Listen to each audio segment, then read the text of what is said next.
Assalamualaikum warahmatullahi wabarakatuh. Perkenalkan, nama saya Eka Agustina dari kelas 4B Kebidanan S1 Institut Citra Internasional. Hari ini saya akan melakukan praktik pemeriksaan bayi baru lahir. Yang pertama, saya akan memeriksa apgar dari bayi tersebut.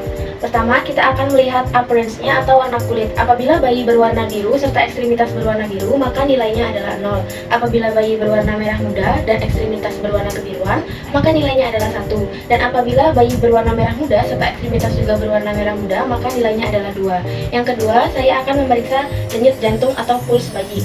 Apabila bayi tidak ada denyut jantung atau denyut jantung 0, maka nilainya adalah 0. Apabila bayi memiliki denyut jantung di bawah 100, maka nilainya adalah 1, dan apabila di atas 100, maka nilainya adalah 2.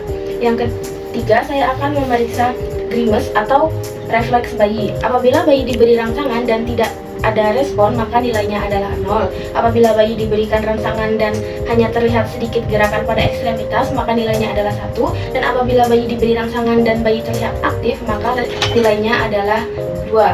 Kemudian, saya akan memeriksa tonus otot atau activity bayi. Apabila setelah diberikan rangsangan, bayi tidak memberikan respon dan tonus otot tidak bergerak, maka nilainya adalah 0. Apabila bayi diberikan rangsangan dan hanya bergerak sedikit atau lemah pada ekstremitas, maka nilainya adalah 1. Dan apabila bayi bergerak aktif, tonus ototnya baik, maka nilainya adalah 2.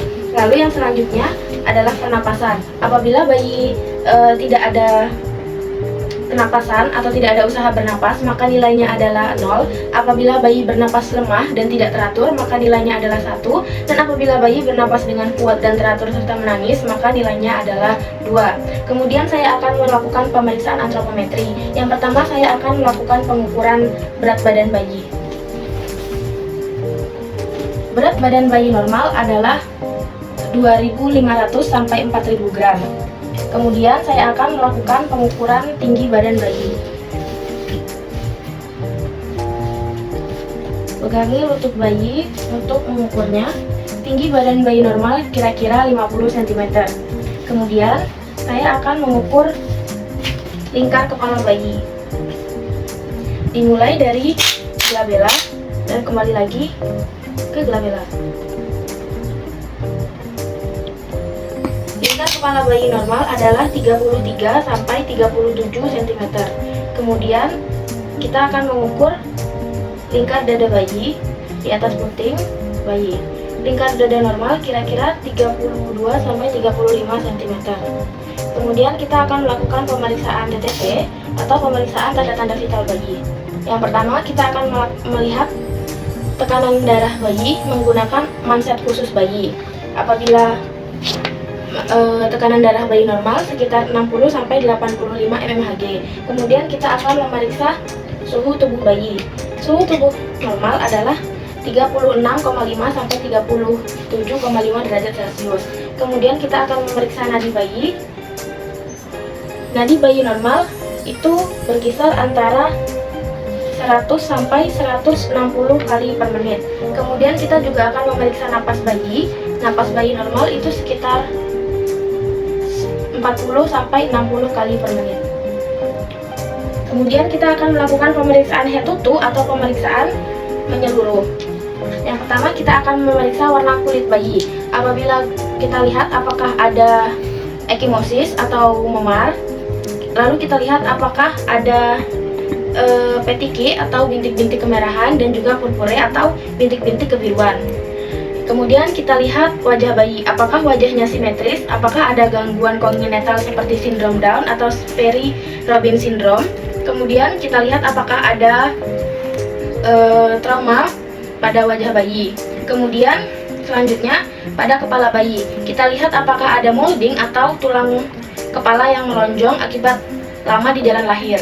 Kemudian kita lihat apakah ada kaput succedaneum atau cairan yang menumpuk di bawah kulit kepala, dan kita juga lihat apakah ada selokase.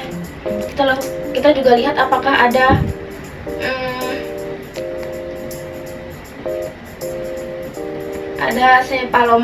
sepalohematoma atau benjolan akibat perdarahan di bawah kulit kepala. Kemudian kita lihat pada leher, apakah lehernya pendek, adanya fraktur, adanya tumor, dan kita lihat apakah ada sindrom neck web atau leher yang melebar dan ada lipatan kulit permanen.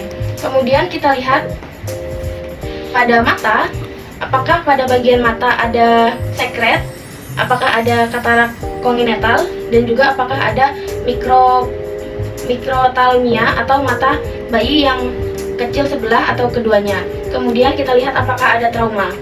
Kemudian pada mulut bayi kita lihat apakah simetris atau tidak.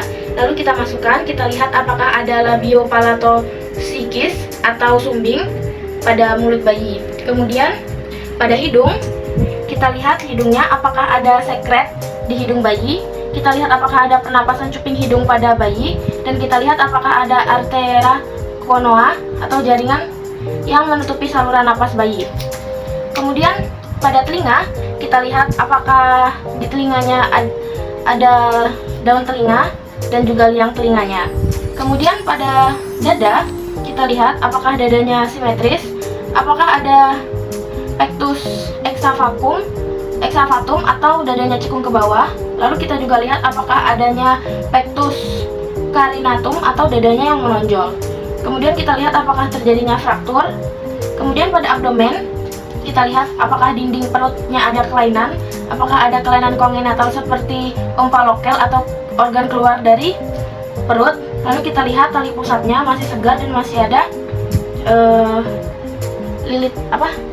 masih ada tali pusat yang segar. Kemudian pada genital eksternal, kita lihat pada perempuan apakah labia majoranya sudah menutupi labia minora dan klitorisnya, apakah uretra dan vaginanya terpisah. Kemudian pada laki-laki kita lihat apakah ukuran penisnya sudah bagus, apakah skrotumnya sudah matang, dan apakah testisnya sudah turun. Kemudian pada tulang belakang kita lihat apakah ada kelainan skoliosis atau tulang belakang yang bengkok seperti huruf S. Kita lihat pada tulang belakangnya apakah ada meningokel atau tulang belakang atau sumsum tulang belakang yang keluar. Kemudian kita lihat apakah ada kesimetrisan dari atas ke bawah. Kemudian kita lihat pada anus, apakah pada anus terdapat atresia ani atau tidak ada lubang anus. Kemudian pada ekstremitas kita lihat apakah ada fraktur atau tidak, dan apakah ada kemampuan bergerak yang baik. Kemudian pada pemeriksaan neonatus kita lihat keaktifan bayi apabila bayi menangis kuat. Lalu kita lihat pada gerakan tungkai, apakah simetris dan fleksi. Kemudian pada tingkat kesadaran, kita lihat pada bayi, apakah bayi sadar atau komposmentis. Kemudian pada tonus, kita lihat apakah bayi bisa bergerak dengan baik. Kemudian kita lakukan pemeriksaan refleks. Yang pertama, ada refleks routing. Apabila kita menekan di sisi mulut bayi, itu bayi akan mencari jari kita seperti mencari puting susu. Kemudian ada refleks sucking atau refleks menghisap seperti menghisap puting. Kemudian ada refleks swallowing atau refleks menelan. Kemudian ada refleks moro, yaitu refleks yang apabila kita jatuhkan bayi ke bawah, maka tangan-tangan bayi akan meregang yang menunjukkan refleks moro. Kemudian refleks tonic neck, apabila kita miringkan bayi ke sebelah kiri, maka ekstremitas yang sebelah kanan akan menekuk dan ekstremitas sebelah kiri akan lurus, sebaliknya pun demikian. Kemudian kita lihat refleks palmar grabs atau refleks menggenggam. Kemudian kita lihat refleks Babinski, apabila kita berikan rangsangan pada telapak kaki bayi, maka jari-jari bayi akan membuka. Kemudian refleks stepping, apabila kita berdidikan bayi, maka bayi memiliki refleks untuk maju ke depan. Nah, demikian adalah pemeriksaan yang dilakukan pada bayi baru lahir. Hal-hal yang perlu diperhatikan kembali, apakah bayi memiliki kelainan kongenital, dan juga harus melakukan pelaporan sebelum diberikan lagi ke ibunya. Apabila bayi teridentifikasi adanya kelainan kongenital, maka dapat segera dirujuk ke dokter. Demikian video saya. Apabila ada salah kata saya mohon maaf. Akhir kata saya ucapkan wassalamualaikum warahmatullahi wabarakatuh.